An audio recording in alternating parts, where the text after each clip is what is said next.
नमस्कार, मैं जितेंद्र चतुर्वेदी। क्या पीएम का जहाज ही निशाने पर था और अब की बार इरादा यह था कि नीचे उतरने ही नहीं दिया जाएगा, ऊपर ही घेर लिया जाएगा?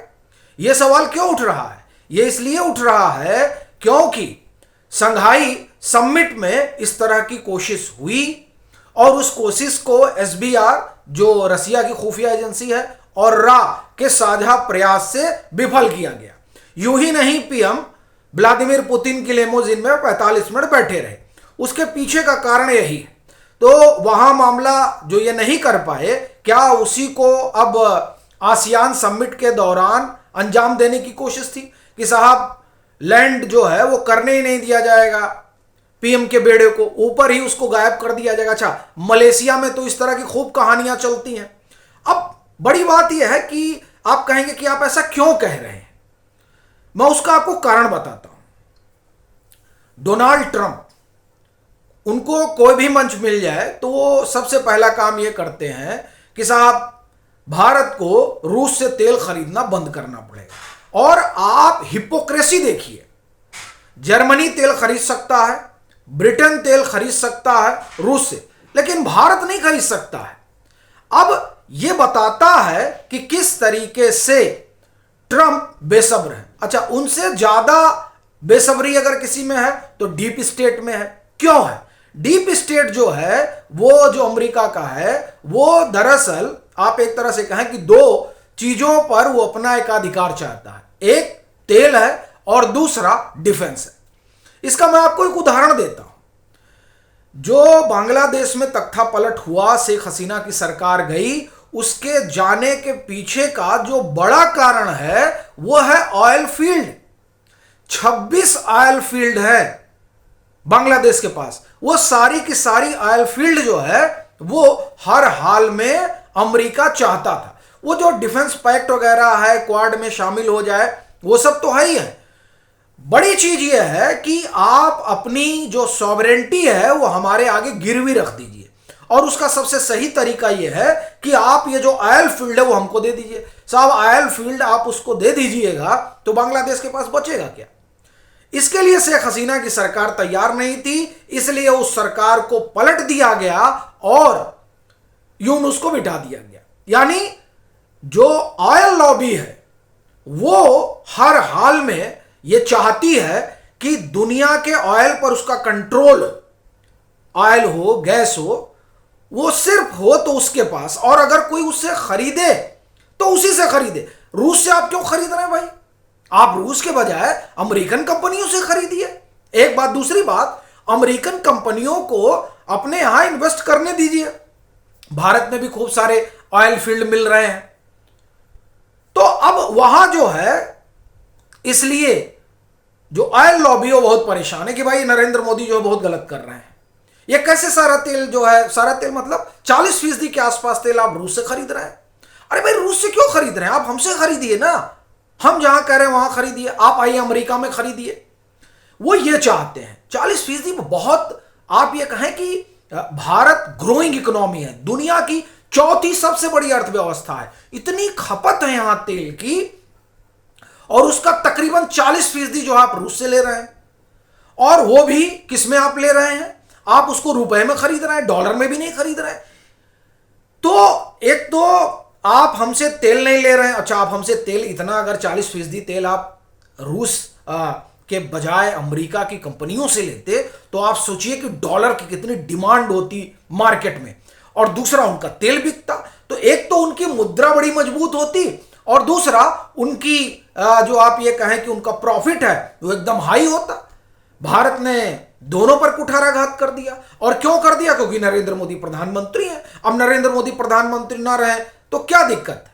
हटाने में कोई समस्या है नहीं, जैसे भी हटाया जा सके। तो एक तो ये जो है ऑयल लॉबी का, इसलिए ऑयल लॉबी नाराज है। और वो नाराज है तो ट्रंप साहब कैसे बैठे रह सकते हैं? क्यों? क्योंकि ट्रंप साहब का जो चुनाव उन्होंने लड़ा है, उस चुनाव में फंडिंग होती है। देखिए, अमेरिका में तो खुला चलता है कि लोग जो बनने वाला रहता है उसको फंड करते हैं, और या आप एक तरह से कहें कि वहां पार्टियां बटी हैं कि हम इस पार्टी के साथ खड़े हैं, हम इस पार्टी के साथ खड़े हैं। ट्रंप साहब को वहां तक पहुंचाने में आप ये कहें कि उनको चुनाव जिताने में ऑयल लॉबी की बड़ी भूमिका रही है, तो ऑयल लॉबी परेशान है कि भाई ये जो है ये तेल हमसे नहीं खरीद रहे, तेल हमसे खरीदते तो हमको कितना प्रॉफिट होता। तो ट्रंप के ऊपर दबाव बढ़ गया है। अब दबाव बढ़ गया है तो कुछ तो करना है। तो अब आप कुछ करें ना करें, हम करेंगे जरूर। हम करेंगे तो क्या करेंगे, यानी डीप स्टेट क्या करेगा, तो साहब उसने लगा दिया संघाई समिट में कि यहीं पर कुछ कुछ कर लिया जाए, लेकिन साहब वो कुछ कर नहीं पाए। तब ये हुआ कि नहीं, अब दूसरा अटेम्प्ट किया जाए। अच्छा, अब ये अटेम्प्ट क्यों कहा जा रहा है कि इन लोगों ने कोशिश की, मैं उस पर आऊंगा, लेकिन उससे पहले ये जो डीप स्टेट की दूसरी लॉबी है डिफेंस, उस पर भी बात कर लेता हूं। ये जो ऑपरेशन सिंदूर हुआ है, ऑपरेशन सिंदूर के बाद अगर किसी के मार्केट को सबसे ज्यादा झटका लग रहा है तो वो है अमेरिका। ये मैं इसलिए कह रहा हूं क्योंकि देखिए, अब अमेरिका का जो डिफेंस का इक्विपमेंट है बड़ा सोफिस्टिकेटेड है और बड़ा महंगा है, लेकिन वो सब आप एक तरह से कहें कि ऑपरेशन सिंदूर में धुआं धुआं हो गया, क्योंकि पाकिस्तान के पास तो बहुत कुछ था ना, एक, और दूसरा पाकिस्तान के नूर खान एयरबेस पे इनका सामान था। अब आप सोचिए कितनी हास्यास्पद स्थिति हो जाती है जब दुनिया की महाशक्ति कहे कि हमारे पास 5वीं श्रेणी के, 6वीं श्रेणी के मार तमाम सारे हमारे पास विमान है, लड़ाकू विमान, और आपके सारे श्रेणी के विमान और आपका जो सैटेलाइट है, आपका जो पूरा आप एक तरह से कहें कि इंफॉर्मेशन का सिस्टम है, वो सब धरा का धरा रह जाता है और ब्रह्मोस नूर खान को उड़ा देता है। और आप देखिए, ये पाकिस्तान के भी तमाम लोग कह चुके हैं और एक्स CIA जॉन किरियाकू ने भी ये कहा है कि जो मिलिट्री ये जो परमाणु वाला इनका अपना परमाणु हथियार है वो किसी की निगरानी में है तो अमेरिका की निगरानी में है, तो वही इलाका है नूर खान वगैरह वाला। और नूर खान को ही लेकर न्यूयॉर्क टाइम्स ने जो है खबर भी की थी कि न्यूयॉर्क, जब नूर खान पे ब्रह्मोस गिरा तब अमेरिका के कान खड़े हो गए। क्यों खड़े हो गए थे? क्योंकि उनको अंदाजा ही नहीं लगा कि साहब उनका सारा सिस्टम फेल हो गया। अब वो चाहे जितनी खबरें जो है उस दरमियान पश्चिमी मीडिया ने चलाई हो, लेकिन यथार्थ तो सब जान रहे हैं कि साहब किस तरह से भारत में बने हुए स्वदेशी निर्मित हथियारों ने दुनिया की सबसे बड़ी और हाई, आप एक तरह से कहें कि हाईली टेक्नोलॉजी वाले जो इनके इक्विपमेंट है उनको ध्वस्त कर दिया। तो इस वजह से जो तीसरी दुनिया के देश हैं जो इतना पैसा नहीं दे सकते हैं अमेरिका को अपना हथियार खरीदने के लिए, उनको लग रहा है कि यार भारत तो बड़ा अच्छा विकल्प है, तो क्यों ना भारत से लिया जाए।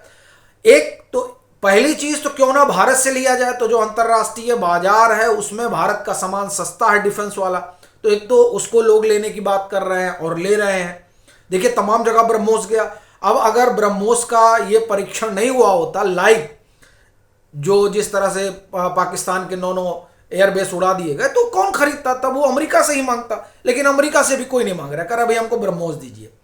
तो इधर आप ये कहें कि डिफेंस मार्केट में गड़बड़ी हो गई। दूसरा, भारत खुद जो है सारा साजो सामान या तो फ्रांस से खरीद रहा है और या तो फिर रूस से खरीद रहा है। ढेर सारे भी 10,000 करोड़ के आसपास का जो है डील होने जा रहा है। ये क्या हो रहा है? इससे आप एक तरह से कहें कि दोहरी मार पड़ रही है अमेरिका को। ऑयल भी तुम रूस से खरीदोगे और डिफेंस का जो इक्विपमेंट है वो तुम बेचोगे और फिर तुमको जो जरूरत पड़ेगी वो रसिया से खरीद लोगे। ऐसा कैसे चलेगा? तो ऐसा नहीं चलेगा।